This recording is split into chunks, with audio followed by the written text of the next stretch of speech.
This is the Oceanic StarCraft 2 Championship Series once again for 2015.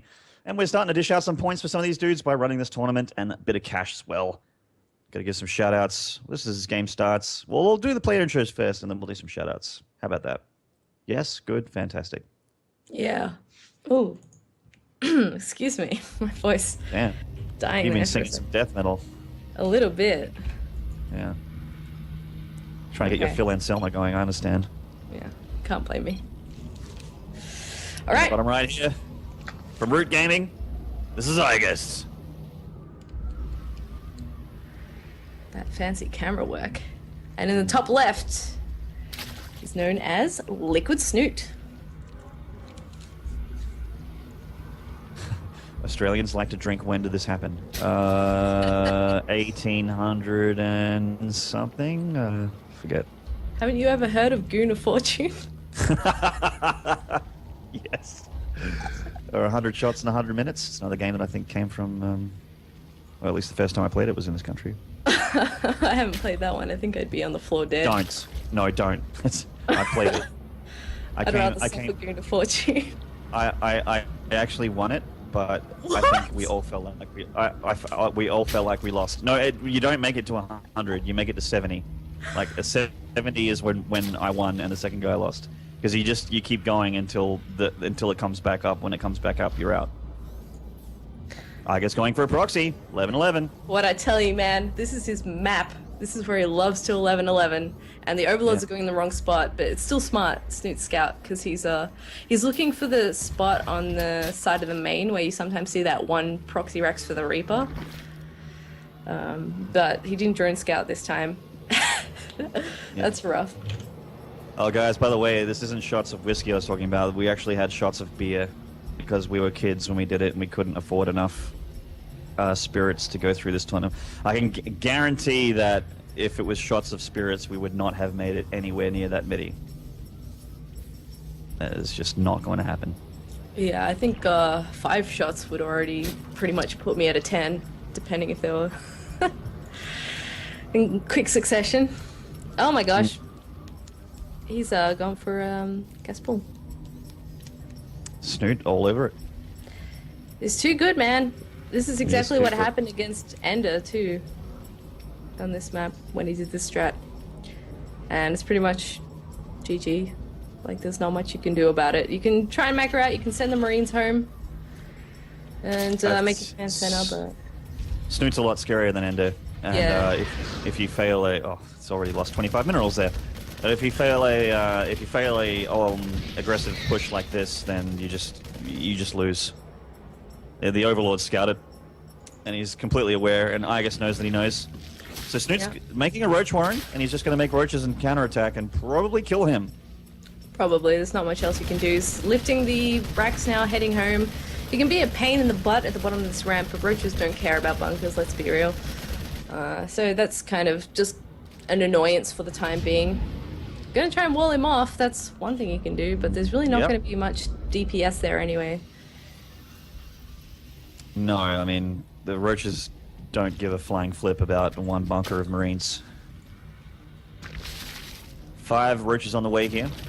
There is an SCV to repair, but not, not forever. And Iaguz knows that this is not going to kill Snute, so he's pulled back already, dropping that 3rd CC on the top of the ramp there and bringing those barracks home. And these barracks are actually coming home a lot earlier than they did versus Ender, so he can prepare a little bit easier. But that said, though, he was against Ling and Baneling last time, and not against Roaches, and I think Roaches are a lot scarier. Yep.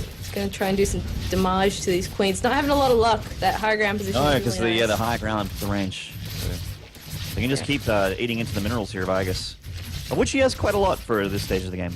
Yeah, it's basically all he has though. He's gone for the gas now though. If he catches onto the Roaches, maybe he can last minute get a Marauder, but I kind of doubt he'll be able to squeeze out much in that regard. That's a lot of Roaches, and they're going to have Burrow. So I'm struggling to see a way for Iaguz to come back here. So setting the factory out, Widow Mines will help a whole bunch, that's for sure. Marines will have to do the trick. Delaying Snute a bit, but he's going to see now that the Roaches are down here and they're going to tear this thing apart. Yeah, I'm a little bit disappointed. I mean, I really would have liked to see another full game out of these guys because Iaguz has already identified his mistakes in the other game. He could surely tune it up a little bit and try his luck again, but he's gone for the 11-11 racks, and I don't know, maybe Snute has had this happen to him a ton of times on this map. Maybe he saw Iaguz's games and he knows that he does it on this map, so it's kind of over before it began, unfortunately. Let's see if he can hold it though. He's going to have a bunker, he's going to have a few Marines. Making add-ons isn't exactly helping his unit production, but he's got to get a Marauder out somehow. Maybe a siege tank? Yeah. We'll see if he gets enough time. A siege tank would help a lot, but I don't think he's going to have it out in time, sure. Sitting in Marauder. Knows the roaches are here, he's just building up as much as possible to the wall in. There's that siege tank on the way. If he can get that out, it'll help a lot for sure. And he can hit it from low ground. He's going to need a little bit more to repair on that bunker. That's what's buying him time here. These SCVs are a little bit late, and the bunker's going to go down. He'll be able to get a siege tank out, but he's going to lose his supply depot, and that's a supply block. Oh, just not. Oh boy. That's CC Ember. Yeah, well, here come the SCVs. He's got one Marauder out. If he can save that siege tank and start repairing it, he might be able to hold this off. But it's still going to be a really bad time. The roaches are all over it. The roaches will just attack and move into that siege tank. Iaguz is in so much trouble. The SCVs are actually blocking the roaches. Oh my god.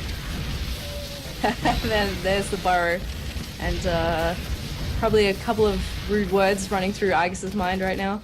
Not too much he can do about this. You can go for the expansion afterwards because you can probably imagine that Snoot's going to back off for a bit and macro up. But yeah, still not the greatest position.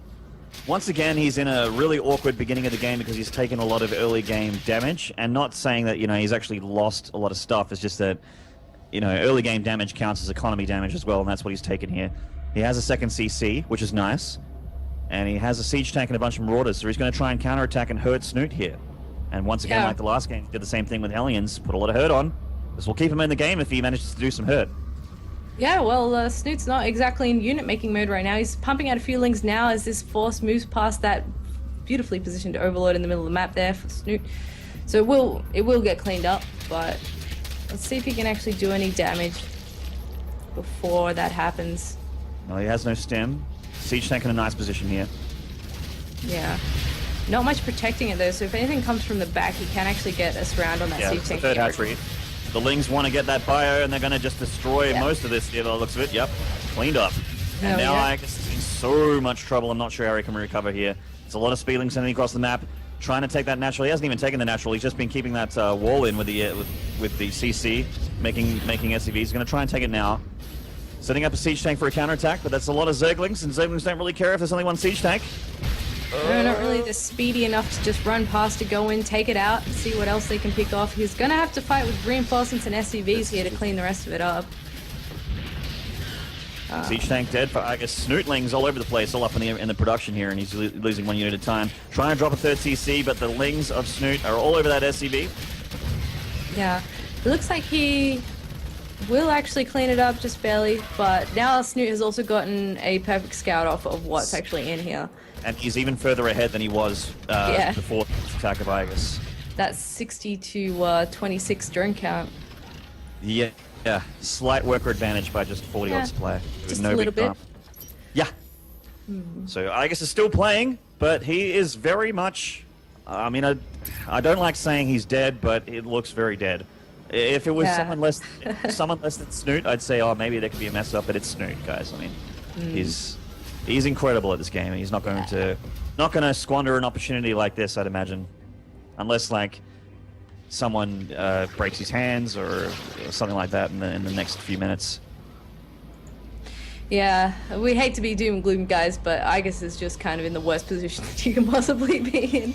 Yeah, like I don't like saying things like, you know, talking down about a player's position, but we're just saying how it is. So we're pretty rough for Iaguz here. He's going to need pull a miracle or an incredible engagement to try and get back here. 36 Zerglings, Baneling Nest about to finish, and that is going to be probably the killing blow.